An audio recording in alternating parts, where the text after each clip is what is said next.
తొలి జాబితాలో టికెట్ దక్కని వారిని చంద్రబాబు ఉద్యోగిస్తున్నారు. ఈ క్రమంలో ఆయన నివాసానికి మాజీ మంత్రులు గంటా శ్రీనివాసరావు, దేవినేని ఉమా వచ్చారు.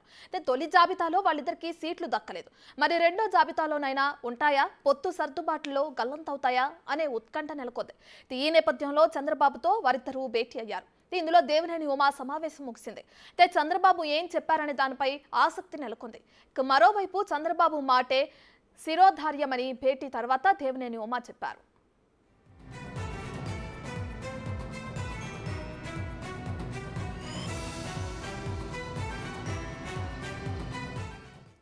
రైట్. ఇటీవల కాలంలో తొలి జాబితా విడుదల చేశారు చంద్రబాబు నాయుడు. అయితే ఇందులో చాలా మంది సీనియర్ నేతలకు కూడా చోటు దక్కలేదు. అయితే దీనికి సంబంధించి ఈ రోజు అయితే చంద్రబాబు నివాసానికి మాజీ మంత్రులు గంటా శ్రీనివాస్, దేవినేని ఉమా వెళ్లి సమావేశమయ్యారు. ఈ సమావేశానికి సంబంధించి మరింత సమాచారాన్ని మా ప్రతినిధి శివ అందిస్తారు.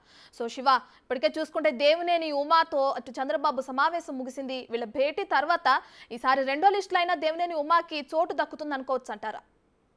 అట్లా మొత్తం మీద చూసుకుంటే తెలుగుదేశం పార్టీ చంద్రబాబుతో మాజీ మంత్రి దేవినేని ఉమా గంటా శ్రీనివాసరావు కొద్దిసేపు క్రితమే సమావేశమయ్యారు. ప్రస్తుతం గంటా శ్రీనివాసరావు సమావేశం కొనసాగుతా ఉంది. దేవినేని ఉమా అని గంటా శ్రీనివాసరావు విడివిడిగా చంద్రబాబు సమావేశమయ్యారు. అయితే దేవినేని ఉమాతో సమావేశం ముగిసిపోయింది. ఆయన బయటకు వచ్చారు. బయటకు వచ్చి మీడియాతో ఏమీ మాట్లాడకుండా వెళ్లే ప్రయత్నం అయితే చేశారు. కానీ సీటుకు సంబంధించి ఆ మీడియా మిత్రులు అడిగిన దానికి సంబంధించి కూడా తాను చంద్రబాబు కుటుంబ సభ్యుడిని, చంద్రబాబు ఎటువంటి నిర్ణయం తీసుకున్నా దానికి నేను శిరస వహిస్తానని చెప్పి సింగిల్ లైన్ లో చెప్పిన పరిస్థితి కనిపిస్తా ఉంది. ఇటీవల కాలంలో చంద్రబాబు నిర్వహించిన అనేక సర్వేల్లో కూడా మైలవరానికి సంబంధించి దేవినేని ఉమాకి వ్యతిరేకంగా కూడా నివేదికలు వచ్చిన పరిస్థితి కనిపించింది. ఈ నేపథ్యంలో వైఎస్ఆర్సీపీ నుంచి కూడా వసంత కృష్ణ ప్రసాద్ టీడీపీలోకి రాబోతా ఉన్నారు. దీనికి సంబంధించి కూడా ఆయన కూడా రానున్న 2-3 రోజుల్లో చంద్రబాబు సమక్షంలో టీడీపీలో చేరుతున్న నేపథ్యంలో కూడా వారం రోజుల క్రితమే చంద్రబాబు నివాసానికి హైదరాబాద్ రావాలని చెప్పి దేవినేని ఉమాకి పిలుపునిచ్చినారు. కానీ ఆయన కొన్ని కారణాలు ఇచ్చారు. చంద్రబాబుతో భేటీ వాయిదా పడింది. తాజాగా చంద్రబాబు నివాసానికి వచ్చేపదం చేరుకున్న ఉమా సంబంధించి కూడా కీలకమైన అంశాలు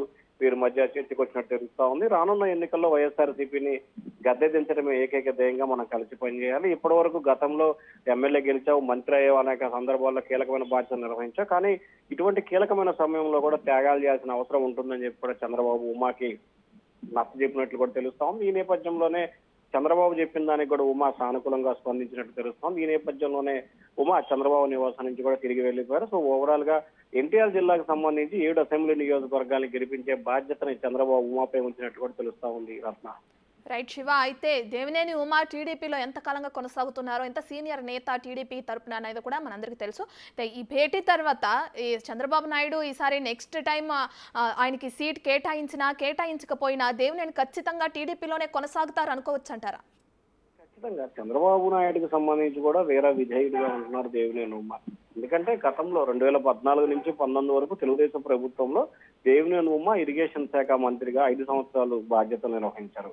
దాంతో పాటుగా తెలుగుదేశం పార్టీ హయాంలో కూడా చంద్రబాబు, లోకేష్ తర్వాత దేవినేని ఉమానే కీలకమైన వ్యక్తిగా పార్టీలోను ప్రభుత్వంలో గత 5 సంవత్సరాలు కూడా ఆయన కీలకంగా వ్యవహరించారు. సో చంద్రబాబు కుటుంబ సభ్యుడు, సొంత వ్యక్తిగా కూడా దేవినేని ఉమాకి ఒక ముద్ర ఉంది. సో ఈ నేపథ్యంలోనే ఖచ్చితంగా సీట్ల మార్పులు, చేర్పులు, వైఎస్ఆర్సీపీని గద్దెదించడం తదితర అంశాల నేపథ్యంలోనే ఆయనకి సీటు ఇవ్వలేదని చెప్పి కూడా తెలుస్తా ఉంది. దానికి ఆయన కూడా అంగీకారం తెలిపారు. అయితే తనకి పెనమలూరు నియోజకవర్గం నుంచి టికెట్ ఇవ్వాలని చెప్పి కూడా ఉమా చంద్రబాబుని అడిగినట్లు కూడా తెలుస్తా ఉంది. సో ఈ నేపథ్యంలో అక్కడ కూడా సర్వేలు నిర్వహిస్తున్నాం, దాన్ని బట్టి పునరాలోచన చేస్తానని చెప్పి కూడా చంద్రబాబు చెప్పినట్టు తెలుస్తా ఉంది. రత్న.